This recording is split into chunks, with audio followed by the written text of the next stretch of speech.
Линейка Go XLR от TC Helicon пополнилась вот таким интересным микрофоном.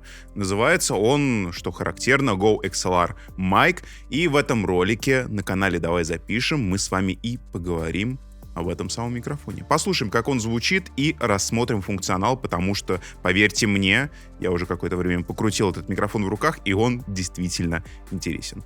Друзья, здравствуйте, мы начинаем.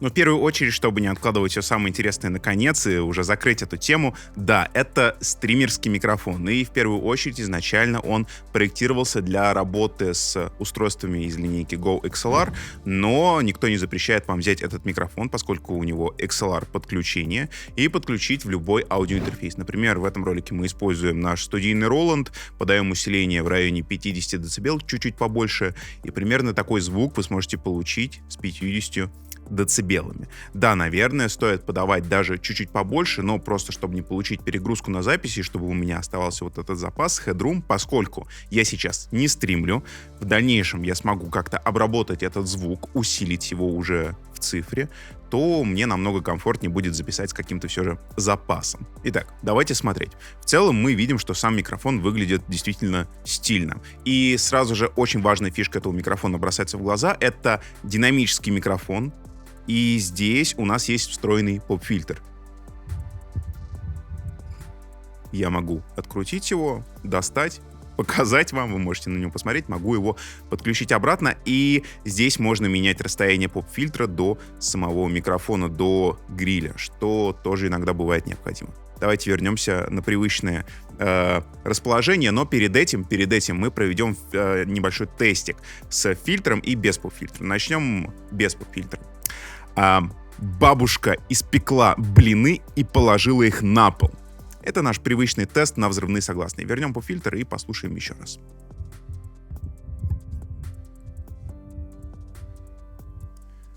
Бабушка испекла блины и положила их на пол. Теперь вы можете составить какое-то мнение о том, как работает встроенный поп-фильтр.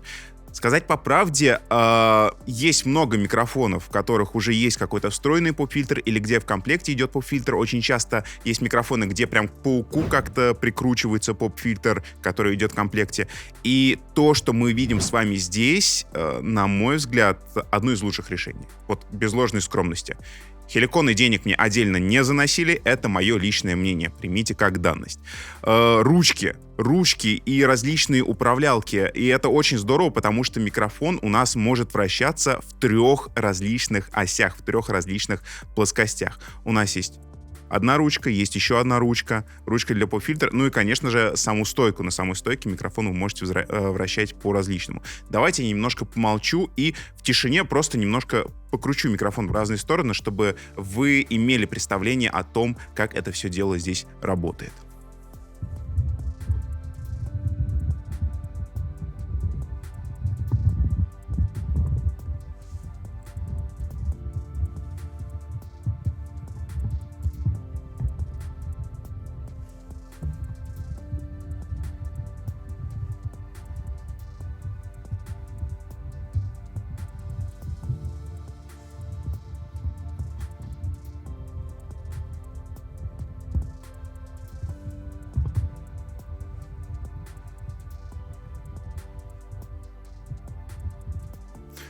Я уж не стал уходить в какие-то все тяжкие. Все же стоит учитывать, что мы с вами на поводке, и подобные манипуляции все же комфортнее делать, когда у вас микрофон не подключен по XLR-проводу. Направленность — это тоже очень важная характеристика микрофона, особенно если мы говорим про работу дома, где у нас нет зачастую акустического оформления должного комнаты.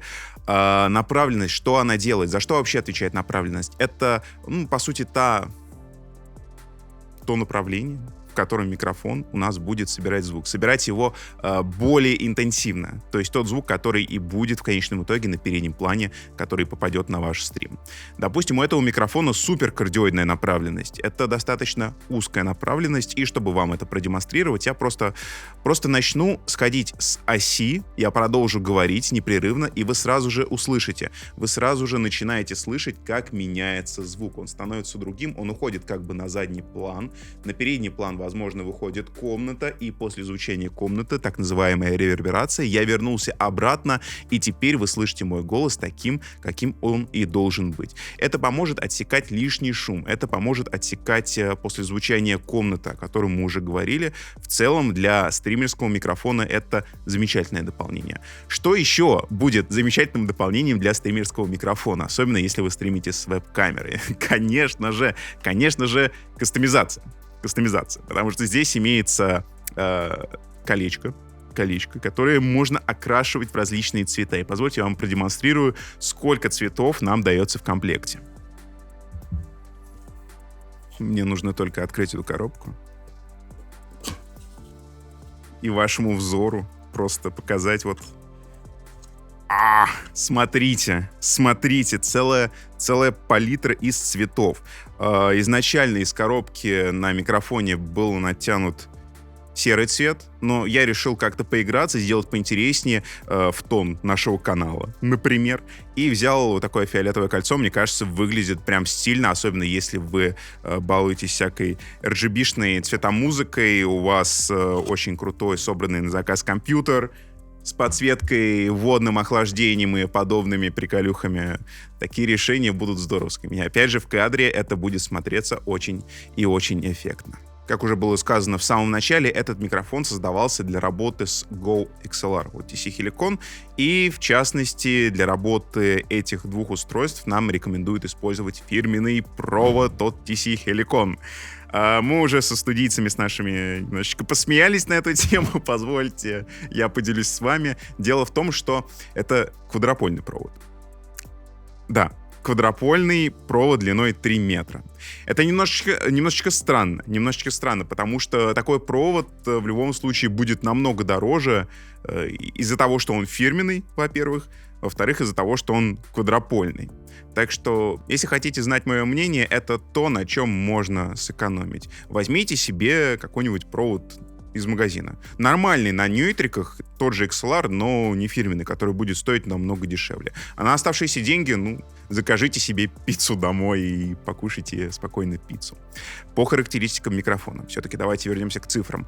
От 50 Гц у нас здесь частотная характеристика до 17 килогерц. Достаточно широкая характеристика, и я думаю, стоит поговорить про частоты, потому что я уже послушал свой голос, и стоит отметить, что для динамического микрофона, а это динамический микрофон, мы получаем достаточно линейную характеристику, и согласитесь, что на слух я звучу, будто я говорю в какой-то конденсаторный микрофон, да?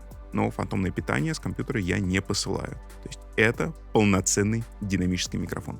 По усилению, да, ему нужно будет усиление. Ему нужно будет более 50, лучше 55 дБ, так что если у вас слабенький аудиоинтерфейс, купите микрофон-активатор. Это небольшой микрофонный предусилитель. Мы снимали целый ролик про эти предусилители. Он работает от фантомного питания. Просто подключаетесь, подаете фантомку, и плюс 25, плюс 30 дБ у вас спокойно идет без лишнего технического шума. И это очень и очень важно.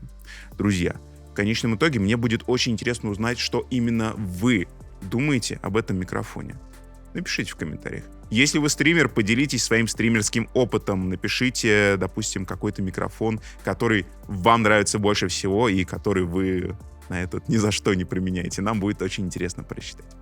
Это был канал «Давай запишем». Я напоминаю, что за мной можно следить в моих соцсетях. Это Яндекс.Дзен, Телеграм и так далее. Все ссылочки вы сейчас видите на своих экранах. Я не прощаюсь, а говорю лишь до свидания. До встречи в следующем ролике.